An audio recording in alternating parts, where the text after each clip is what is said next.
Welcome back to the TM Podcast. Today, I'm going to talk to you about Kenneka Jenkins. This is an episode suggested by Patreon subscriber Josh. He recommended it because it was really confusing and some of the things just didn't add up to him. If you've heard of it, you're pretty much either one of two ways. You either think that this is an open and shut accidental death case, or it's a cover-up and it's still unsolved.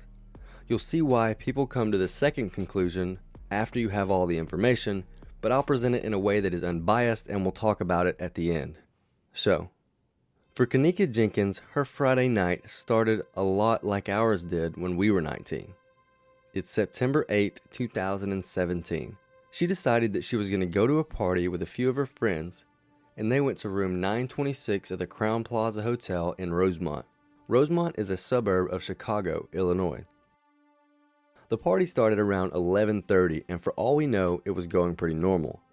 According to her friends, Kenneka had started acting a little strange, but they were all drinking, so it was normal. They also stated that she hadn't taken any illegal drugs. Around 1:30 a.m., one of her friends went on Facebook Live. This is where you probably recognize this story. Allegedly, around 3 a.m., she leaves the hotel room. This is the footage you usually see when you search this on YouTube or Reddit. She's stumbling around and bouncing back and forth, as most really drunk people do. Her friends couldn't find her after this and went and informed her mother, Teresa Martin. Teresa showed up around 5 a.m. and just started knocking on doors looking for Kenneka. This is what most mothers would do in this scenario, I believe, but the hotel staff didn't really understand and ended up calling the police. She tried to get the hotel to look at the cameras to try and find her, but they wouldn't. And they said the only way they'd release the footage is if she was reported missing through the police. So, the next day at 1:15 in the afternoon, she was formally reported as missing.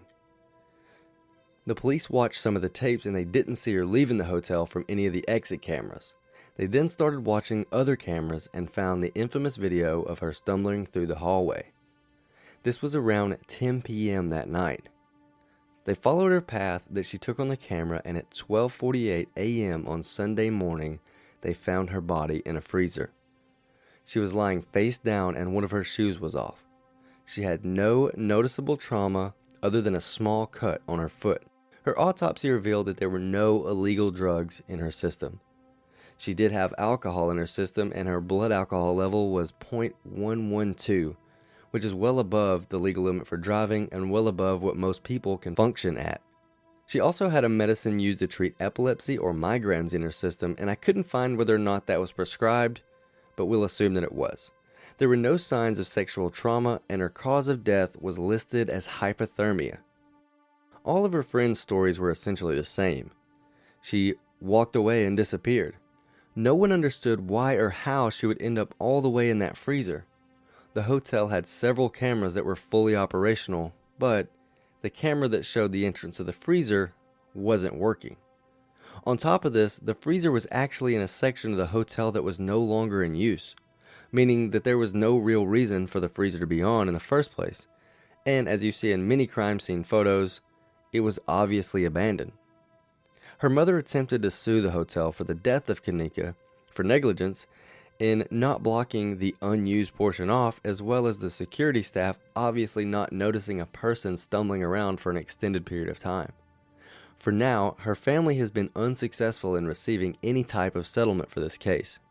Now, as hard as her mother fought to say otherwise, the police's narrative is that she got way too drunk, stumbled into the freezer, and froze to death. For them and a lot of other people, that's all there is to this.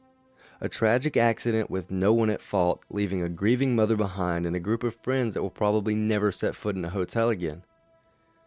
But to a lot of people, and I mean a lot of people, that isn't even close to what happened. If you search Kenneka Jenkins on YouTube, you will see thousands on thousands of videos of people analyzing footage and audio, as well as coming up with their own theories that include organized murder, cover-ups, and even an attempt at organ trafficking. If I gave a minute to every theory, this episode would be 2 hours long. With this being so recent and everyone having access to this footage and editing software, people kind of went wild with this one. We'll start with the basic elements of this story and work our way from there. Unfortunately for us, the large majority of these theories in the case come from interpretations of video evidence that you obviously can't see since this is an audio-only podcast. Anyways, friends going out and drinking is normal. Friends going to a hotel and drinking is also normal. Where things get odd is the Facebook Live video. Several different YouTube theories state that this is the point where her night went wrong. A few different channels break down the audio and claim to be able to hear Kenneka say phrases like, "Help me." And some people also claim to hear voices saying, quote, "We about to murder somebody," and, quote, "You stupid, they in there raping that girl." I'll play some of the audio for you and let you decide for yourself. What y'all finna do?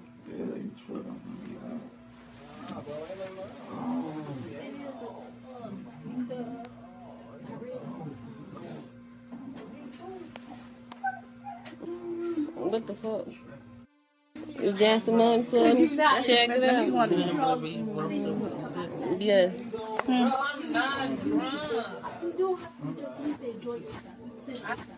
I am enjoying myself.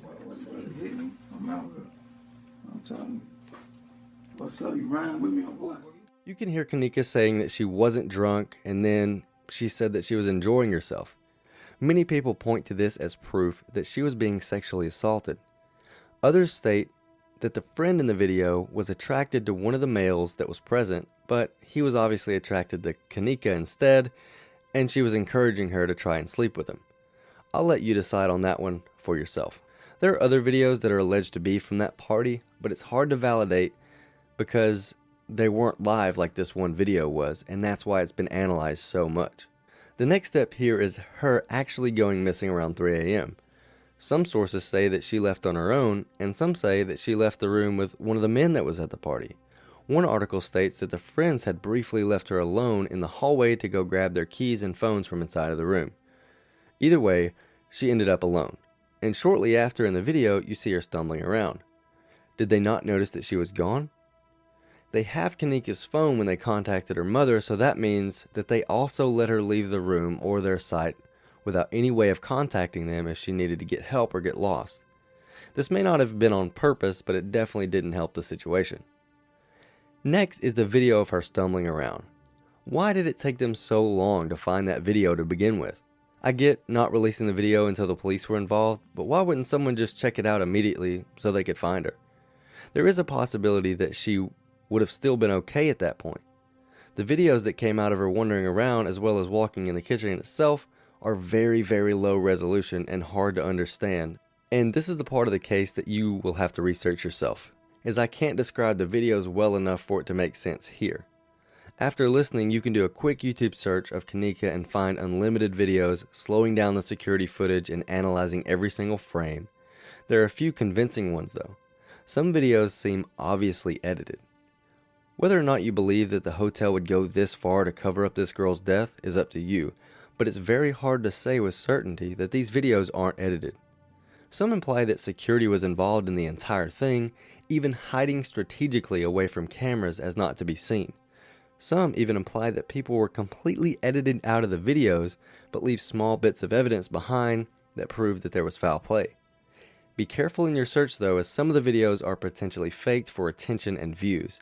And as bad as that sounds, it happens in most cases like this, especially in recent years. Keep in mind that sometimes people pitching in actually hurts an investigation. All leads have to be followed up on no matter what or how wild or confusing they are. Sometimes the masses trying to help an investigation hurts more than it helps.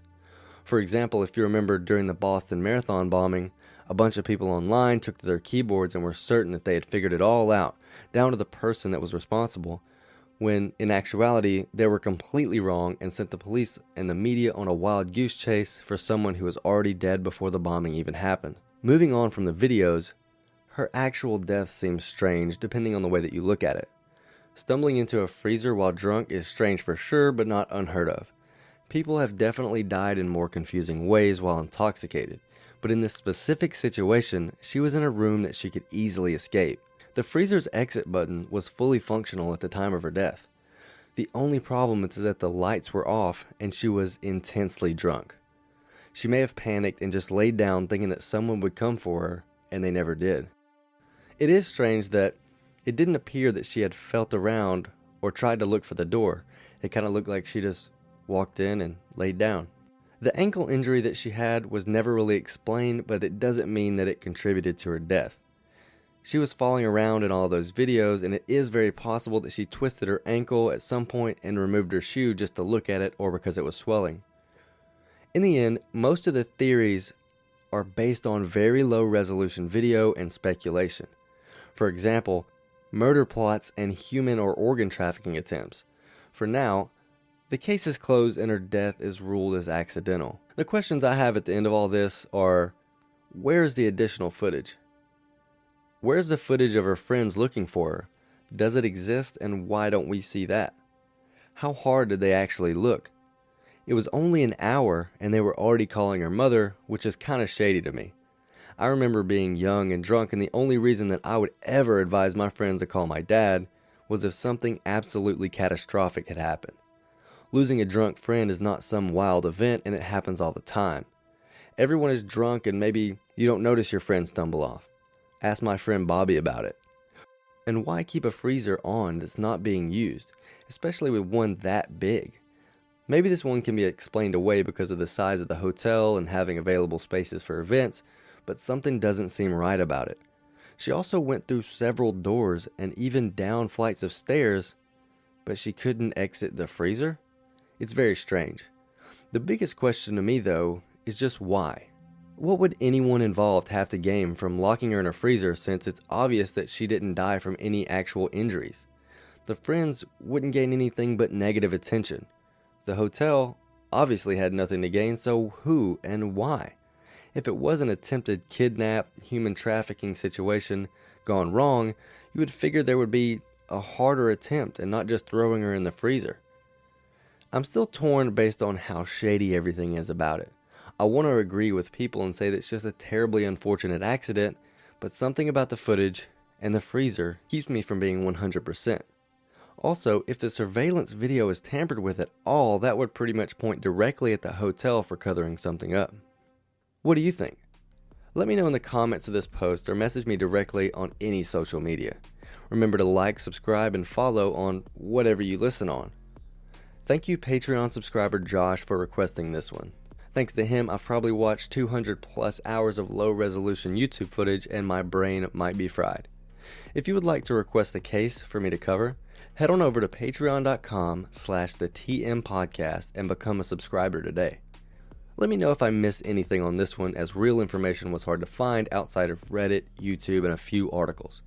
It's kind of sad how little attention this case has after only a few years. Thank you for listening to the TM Podcast.